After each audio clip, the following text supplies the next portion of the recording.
ಇವತ್ತಿನ ಒಂದು ಅಂದರೆ ನಾವು ನೋಡ್ತಾ ಇದ್ರೆ ಸಿನಿಮಾ ಮೇಕಿಂಗ್ ಸ್ಟೈಲ್ ಅನ್ನೋದು ತುಂಬ ಇಂಪಾರ್ಟೆಂಟ್. ಯಾಕಂದರೆ ಇವತ್ತು ಪ್ರತಿಯೊಬ್ಬ ಮೊಬೈಲ್ ಹಿಡ್ಕೊಂಡವ್ನು ಕೂಡ ಒಂದು ಶಾರ್ಟ್ ಜಡ್ಜ್ ಮಾಡುವಷ್ಟು ಶಕ್ತಿ ಅವನಲ್ಲಿದೆ. ಓಕೆ. ಯಾಕಂದರೆ ಈಗ ನೋಡ್ತಾ ಇದ್ರೆ ಇದು ಚೆನ್ನಾಗಿಲ್ಲ, ಇದು ಚೆನ್ನಾಗಿದೆ ಅನ್ನುವಷ್ಟು ಇದು ಮಾಡ್ತಾರೆ. ಬಟ್ ಇವತ್ತಿನ ಮೇಕಿಂಗ್ ಅನ್ನೋದು ಇವಾಗ ನೀವು ಕನ್ನಡದಲ್ಲಿ ನೀವು ಮೇಕಿಂಗಲ್ಲಿ ಸಿನಿಮಾ ವರ್ಕ್ ಮಾಡಿದ್ದೀರಾ, ಕೆಲಸ ಮಾಡಿದ್ದೀರಾ, ತಮಿಳಲ್ಲಿ ಕೆಲಸ ಮಾಡಿದ್ದೀರಾ. ಸೊ ಎರಡು ನೋಡಿದಾಗ ನಿಮಗೆ ಆಸ್ ಅ ಪರ್ಸ್ನಲ್ ಆಗಿ ಒಬ್ಬ ನಟನಾಗಿ ಹೆಂಗೆ ಅನಿಸುತ್ತೆ ಸರ್ ನಿಮಗೆ? ನನ್ನ ಒಪಿನಿಯನ್ ಬೇಕು ಅಂದರೆ, ಯಾರು ಸಿನಿಮಾನ ಇದು ಪರಿಶೀಲನೆ ನೋಡೋಕೆ ಹೋಗ್ಬಾರ್ದು. ಅದು ಎಂಟರ್ಟೈನ್ಮೆಂಟ್ ಥರ ನೋಡೋಕೆ ಹೋಗ್ಬೇಕು. ಇವಾಗ ಫೋನ್ ಇಟ್ಕೊಂಡಿರೋರೆಲ್ಲನೂ ರಿವ್ಯೂವರ್ಸ್ ಆಗಿಬಿಟ್ಟಿದ್ದಾರೆ. ಕರೆಕ್ಟ್. ಆಯಿತಾ? ಯಾಕಂದರೆ ಒಬ್ಬೊಬ್ರದ್ದು ಡಿಫ್ರೆಂಟ್ ಆಗಿರುತ್ತೆ ಒಪಿನಿಯನ್. ನನಗೆ ಇಷ್ಟ ಆಗ್ಬೋದು, ನಿನ್ಗೆ ಇಷ್ಟ ಆಗದೇ ಇರ್ಬೋದು, ಅಥವಾ ಅವ್ರಿಗೆ ಬೇರೆ ಪಾಯಿಂಟ್ಸ್ ಏನಾದರೂ ಸಿಕ್ಕಿರ್ಬೋದು, ಚೆನ್ನಾಗಿರ್ಬೋದು. ಆ್ಯಸ್ ಅನ್ ಎಂಟರ್ಟೈನ್ ಆಗೋಕ್ಕೆ ಅಂತ ಹೋಗ್ಬೇಕು ಸಿನಿಮಾಗೆ. ನಾವು ರಿವ್ಯೂ ಮಾಡೋಕ್ಕೆ ಅಂತ ಹೋದರೆ ಎಲ್ಲ ಸೀನಲ್ಲೂ ನಿಮಗೆ ಹುಡುಕ್ ಕಾಣುತ್ತೆ. It is an exaggerated presentation ಅಷ್ಟೇ ಅದು. ಆಯಿತಾ? ಒಂದು ಎಂಟರ್ಟೈನ್ಮೆಂಟ್ ತೊಗೋಬೇಕು ಅಂತ ಹೋಗಬೇಕು ಹೊರತು ಇದು ಹೆಂಗಿದೆ ಅಂತ ನಾನು ಯೂಟ್ಯೂಬಲ್ಲಿ ಹಾಕ್ತೀನಿ, ಫೇಸ್ಬುಕ್ಕಲ್ಲಿ ಹಾಕ್ತೀನಿ. ಆಮೇಲೆ ಜನ ಅದನ್ನು ನೋಡಿಕೊಂಡು ಅದನ್ನು ಡಿಪೆಂಡ್ ಆಗಿ ಸಿನಿಮಾಗೆ ಹೋಗ್ತಾರೆ. Correct. It is not true and it should not happen ಅಂತೀನಿ. ಬಿಕಾಸ್ ಒಂದು ಸಿನಿಮಾ ಮಾಡೋಕ್ಕೆ ಬಹಳ ಕಷ್ಟ ಅಲ್ವಾ ಸರ್? ಚಿಕ್ಕದೋ ದೊಡ್ಡದೋ, ಅದು ಸೂಪರ್ ಹಿಟ್ಟೋ ಅಥವಾ ಅದು ಫ್ಲಾಪ್ ಆಗುತ್ತೋ ಏನೋ ಗೊತ್ತಿಲ್ಲ. ಬಹಳ ಕಷ್ಟ ಅಂತೂ ತುಂಬ ಇದೆ. ಆಯಿತಾ?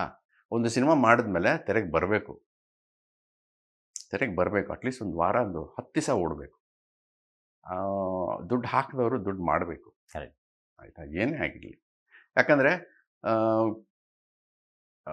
ಯಾವುದೋ ಒಂದು ಡಬ್ಬಾ ಸಿನಿಮಾ ಅಂತ ಯಾರೋ ಹೇಳಿರ್ತಾರೆ, ಬಟ್ ತುಂಬ ಜನ ಇಷ್ಟಪಟ್ಟಿರ್ತಾರೆ ಅದನ್ನು ಥಿಯೇಟ್ರಲ್ಲಿ ನೋಡೋ ಚಾನ್ಸ್ ಸಿಗಲ್ಲ ಅವ್ರು. ಯಾಕಂದರೆ ಎಲ್ಲ ಒಂದು ರಿವ್ಯೂ ನೋಡ್ಬಿಟ್ಟಿರ್ತಾರೆ. ಆಯಿತಾ? ಸೊ ಅದರಲ್ಲಿ ಸ್ವಲ್ಪ ಏನಾದರೂ ಲಾ ಬಂದರೆ ಎಲ್ಲರಿಗೂ ಒಳ್ಳೇದಾಗುತ್ತೆ ಅಂತ ನನ್ನ ಅನಿಸಿಕೆ. ಇನ್ನು ಯಾಕಂದರೆ ನೀವು ಕಾಟೇರ್ ಅನ್ನೋ ಸಿನಿಮಾ, ಯಾಕಂದರೆ ಇಂಡಸ್ಟ್ರಿಯಲ್ಲಿ ತುಂಬ ಒಳ್ಳೆ ಅದ್ಭುತವಾದಂತಹ ಸಿನಿಮಾ, ದರ್ಶನ್ ಸರ್ ಲೈಫಲ್ಲಿ. ಸೊ ಒಂದು ಒಳ್ಳೆ ದ ಬೆಸ್ಟ್ ಸಿನಿಮಾ ಅಂತಲೇ ಹೇಳ್ಬೋದು. ಅದರಲ್ಲಿ ನೀವು ಕೂಡ ಭಾಗಿಯಾಗ್ತೀರಾ.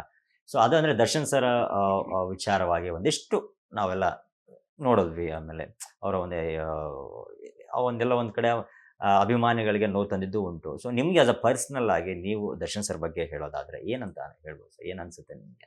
ನಾವು ಯಾರ ಬಗ್ಗೆನೂ ಏನೂ ಹೇಳೋದು ಬೇಕಾಗಿಲ್ಲ. ಆಯಿತಾ? ಇವಾಗ ಅವ್ರ ಪರಿಸ್ಥಿತಿ ಏನು ನಮಗೆ ಗೊತ್ತಿಲ್ಲ, ಅವ್ರ ಸಿಚುವೇಶನ್ ಏನು ನಮಗೆ ಗೊತ್ತಿಲ್ಲ. ಅದೇ ಥರ ಅದರ ಟ್ರೂತು ನಮಗೆ ಗೊತ್ತಿಲ್ಲ.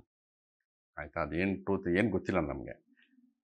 ಸೊ ನಾವು ದೂರ ನಿಂತ್ಕೊಂಡು ಬರೀ ನೋಡ್ಬೋದೇ ಹೊರತು ಅದನ್ನು ಜಡ್ಜ್ ಮಾಡೋಕ್ಕೆ ನಾವು ಯಾರೂ ಇಲ್ಲ. ಇನ್ಫ್ಯಾಕ್ಟ್ ನೀವು ಆಗೋದೆಲ್ಲ ಯಾರು ಜಡ್ಜ್ ಮಾಡೋಕ್ಕಾಗಲ್ಲ. ನಾವು ಒಂದು ಪಾತ್ ತೊಗೊಳ್ತೀವಿ ಅಂದ್ಕೊಳ್ಳಿ, ಈ ಪಾತ್ ತೊಗೊಳ್ತೀವಿ, ಯಾರದನ್ನು ತಡೆಯೋಕ್ಕೆ ಹೋಗಬಾರ್ದು. ನಿನ್ನ ಪಾತ್ ನೀವು ಹೋಗು, ಬಟ್ ನೀನು ಮಾಡೋ ಡಿಸಿಷನ್ಸ್, ನೀನು ಮಾಡೋ ಕೆಲಸಗಳು, ನೀನು ಮಾಡೋ ಕರ್ಮಗಳು, ಒಳ್ಳೆಯದು ಕೆಟ್ಟದ್ದು ಎಲ್ಲ ನಿನಗೆ ಅಂತ ಸಪ್ರೇಟ್ ಒಂದು ದಾರಿ ಮಾಡುತ್ತೆ. ಅದ್ರಲ್ಲಿ ಏನು ಬರುತ್ತೋ ನಾವು ಅನುಭವಿಸ್ಬೇಕು. ಆಯಿತಾ? ಇವಾಗ ನಾನು ಇಲ್ಲಿವರೆಗೂ ಬಂದಿದ್ದೀನಿ ಅಂದರೆ ನಾನು ಇನ್ನೇನೋ ಡಿಸಿಷನ್ಸ್ ತೊಗೊಂಡಿದ್ದೀನಿ. ಎಲ್ಲೋ ಒಂದು ಕಡೆ ಫೇಲ್ಯೂರ್ ಆಯಿತು, ಇನ್ನೊಂದು ಕಡೆ ಬೇರೆ ಏನೋ ಡಿಸಿಷನ್ ತೊಗೊಂಡೆ, ಎಲ್ಲೋ ಕೆಲಸ ಬಿಟ್ಟೆ, ಇನ್ನೊಂದು ಕಡೆ ಹೋದೆ. ನನ್ನನ್ನು ಯಾರು ಅಡ್ವೈಸ್ ಮಾಡೋಕ್ಕೆ ಬಂದಿರಲಿಲ್ಲ. ಶಾಲೆನೂ ನಾನು ಯಾವತ್ತೂ ತಡೆದಿಲ್ಲ. ಸೊ ನನಗೆ ಅಂತ ಸಪ್ರೇಟ್ ದಾರಿಯಾಗಿದೆ. ನಾನು ಆ ದಾರಿಯಲ್ಲೇ ಹೋಗಬೇಕು. ನನಗೇನು ಬಂತೋ ಅದನ್ನು ಅನುಭವಿಸ್ಬೇಕು. ಕೆಲವು ಕಡೆ ಏನು ಬರಲ್ಲ ಅದನ್ನು ಅನುಭವಿಸ್ಬೇಕು. ಸೊ ಈ ಥರ ಯಾರು ಜಡ್ಜ್ ಮಾಡೋಕ್ಕಾಗಲ್ಲ. ಆಯಿತಾ? ಅವ್ರು ಏನು ಅನುಭವಿಸ್ತಾ ಇದ್ದಾರೆ ಅದು ನಿಜಾನೋ ಸುಳ್ಳು ನಮ್ಗೆ ಗೊತ್ತಿಲ್ಲ. ಹೆಂಗೆ ಹೇಳ್ತೀರಾ? ಯಾವುದು ಹೇಳ್ತೀರಾ? ಯಾವುದು ಸುಳ್ಳು, ಯಾವುದು ನಿಜ? ಬಿಕಾಸ್ ನ್ಯೂಸಲ್ಲಿ, ಪೇಪರಲ್ಲಿ ಬರೋದು ಎಲ್ಲ ಸತ್ಯ ಅಂತಲೂ ಹೇಳೋಕ್ಕಾಗಲ್ಲ, ಎಲ್ಲ ನಿಜ ಅಂತಲೂ ಹೇಳೋಕ್ಕಾಗಲ್ಲ. So the ultimate is you just have to wait.